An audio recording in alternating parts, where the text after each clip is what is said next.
What is going on, guys? DBG here, and today we are going to be talking about some of the Invincible cards that are going to just completely change NBA 2K21 MyTEAM.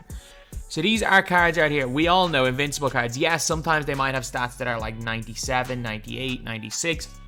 They are essentially 99 in every stat. Like, it really doesn't matter what stats 2K give them that aren't 99. I'm not sure there was a single card that was all 99 last year, but like they are literally, like, they're not literally all 99, but they're basically all 99. So I'm going to talk a little bit about how the odds on these are just ridiculous, but you can see here it's 2 million for Kevin Garnett, about 2 million for Duncan, and Kobe's going for about 5 million. Mad, absolute madness. But yeah, it is just absolutely crazy.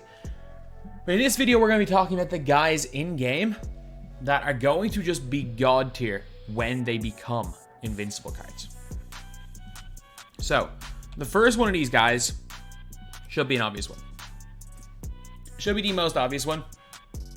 And there's a guy that you expect it to be, and I do not think this guy's going to be nearly as good on next gen. If you are on current gen, the one card that you should fear, the card that you should fear is this card right here. You should live in fear of the Invincible Yao Ming. Huge shout out to iTouch for making this card, but you should live in fear of him. Because this Yao Ming card, if you are on current gen, if you're on next gen, I'm like, you know what? There are problems with Yao, but if you are on current gen, lads, let's just take a look at the Yao we have right now. We don't have a good Yao right now, but he's probably not going to get good dribble six. They're unlikely to give him pro dribble six, and even if they do, thankfully he's 310 pounds, so he's not going to be out here Curry escaping on people. He's not going to be out here like doing much of a side to side. Like, he's not going to be side to side spam because he's more than 245 pounds. And they're going to probably give him set shot 8 on very quick. And there are guys in the game with set shot 8 on very quick. Does Sabonis have it? Yeah, like Sabonis has it on very quick, which is a decent release. And I think Yao's going to be still fantastic. On current gen with the speed glitch, Yao's going to be the best player. Even with his small arms. I'm telling you, on current gen with the speed glitch, Yao Ming is just going to be the best player in the game, and it's not going to be particularly close. But on next gen, he's not going to be as good because just the way Yao is, just the way he moves, he might be good and his release isn't good enough to sit corner at an elite level.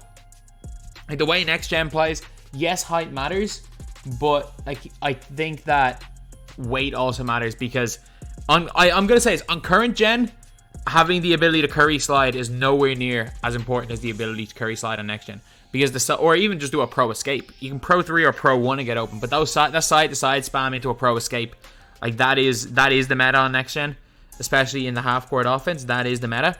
Whereas Yao Ming will not be able to really do that on next gen.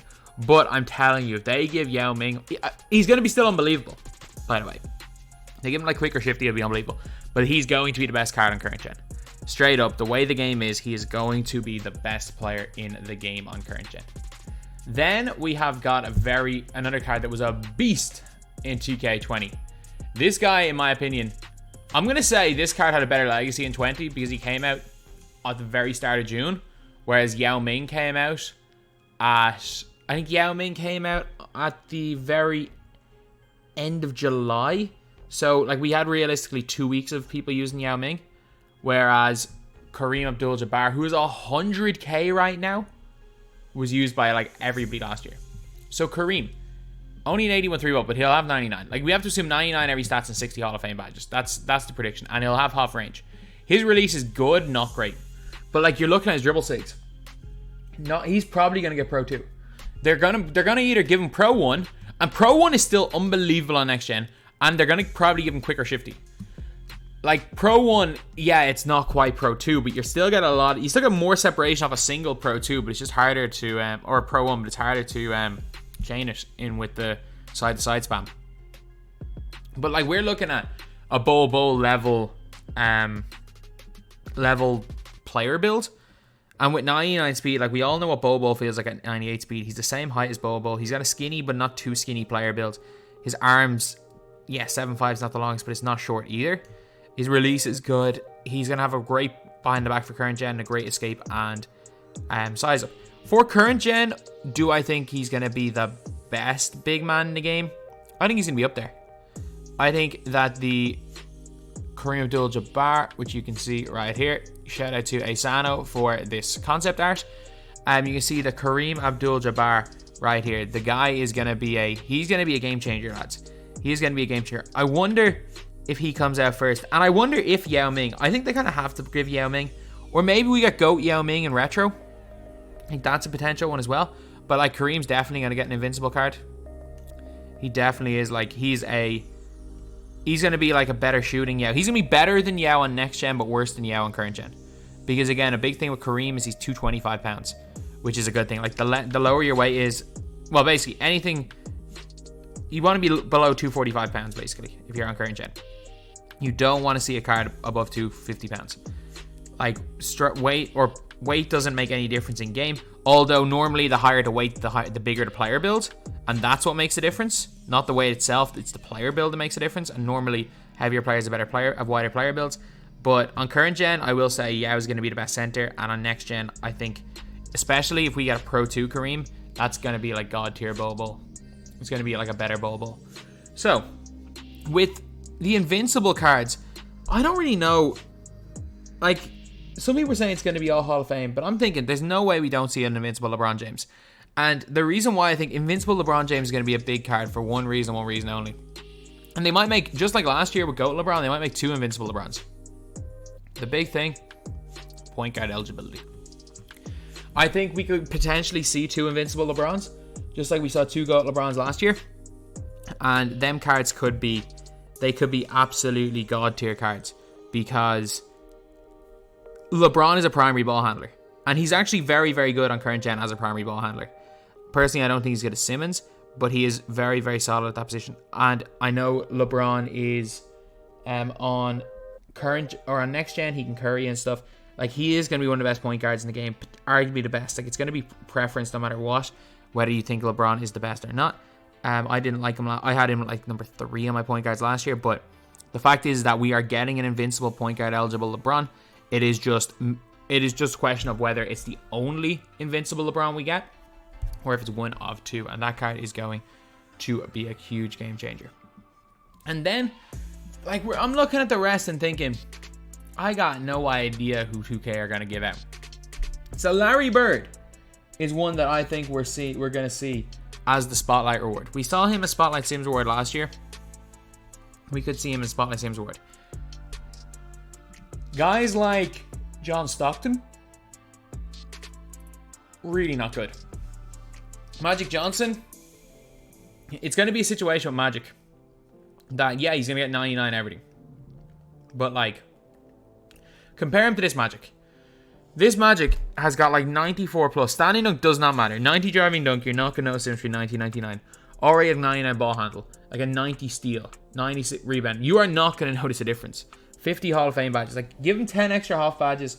And, like, the fact is that a GOAT or Invincible Magic Johnson is going to be significantly cheaper than more expensive than this Magic. And it might just push the price of this Magic down. Because, again, it seems like it'll be quite a while before any of these Invincible cards go under 1 million MT. I'm trying to think what the first one under 1 million MT was last year.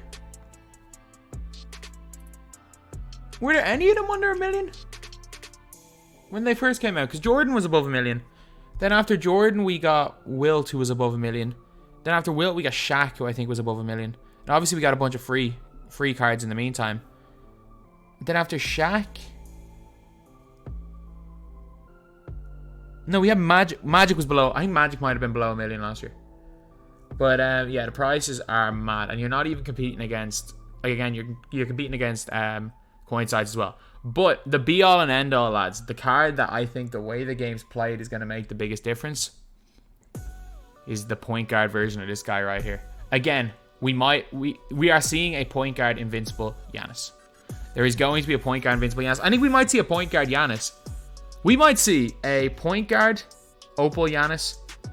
Like, there's potential that we see a Dark Matter Giannis, a Point Guard Opal Giannis, a Invincible Giannis, and a Point Guard Invincible Giannis by the end of the year. Like, we have potential to see 4 more Giannis cards by the end of the year. And obviously, we know how good Giannis is. Glitchy animations. He's got that glitchy behind the back. His speed glitching is unbelievable. His release is chicken. Like, he's going to be fantastic. And one thing I just need to check with Giannis. Is Giannis under the required weight on next gen? Lads, he is. He is, in fact. As we can see here. Or size of escape.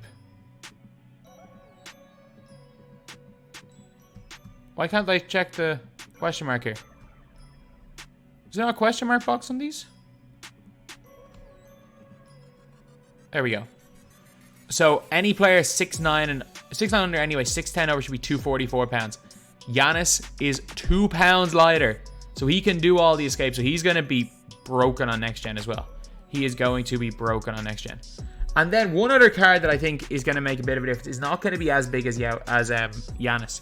But it's going to make a big difference in game is if we manage to get a 2-guard Kevin Durant. I think we will get a small forward 2-guard Kevin Durant because I think that was his position last year on his go card. Kevin Durant at 6'10", if he gets his release put onto very quick, it's really, really nice. He's got a great 3-ball already. He can curry. His movement is good. He's got shifty dribble style. He moves very, very nicely, and he could be another big, big player. Cards that aren't going to be worth anything are the likes of John Stockton, Steph Curry, who is almost certainly going to get one. Hakeem, as much as I do like Hakeem, if they keep him base 18, he's not going to, or set shot 18, he's not going to be any good. Like, it'll be all right. Bill Russell has potential. Base 10 is Sabonis. I'm very quick. If they give Bill Russell some god tier handles, I just need to check again with Bill Russell's weight. Bill Russell is 215 pounds. So, like, if they give Bill Russell some god tier handles, he could be a very, very interesting card. Because he does have really good defensive animations. And, like, other than that, like, we all know about Michael Jordan. I think there's a ceiling on Michael Jordan cards in 2K. And their ceiling is where Kobe Bryant is. And I think we can all say that, like, LeBron, Giannis, Yao, KD, Kareem are all going to be better than Kobe Bryant no matter what. So those guys will be better than Michael Jordan. Trying to think, is there any other players that we could see in the set? We saw a T-Mac last year. A T-Mac would be nice. We saw Vince Carter last year, and I don't know. I don't think we see a Vince Carter, honestly, in that set. We could see a Tracy McGrady. Tracy McGrady would be very, very nice, especially for current gen guys, because the current Tracy McGrady has got steady, which is not ideal for you guys. But yeah, let me know in the comments which of these Invincible cards are you guys looking most forward to? Are you looking forward to using LeBron James at point guard with 99 everything? Are you looking forward to using Jordan because he might be your favorite player of all time? Are you looking forward to cheesing with Kareem? Or are you looking forward to the breaking the game Yao Ming that we know it's coming? Like, whether it's a retro card of his GOAT card or whether it's something else, we know it's coming. It has to be coming. That's the only thing. Like, with how much hype there is around Yao, they're definitely putting impacts. But anyway, yeah, that's pretty much it. That's the video. Thank you guys for watching. Please like, comment, and subscribe.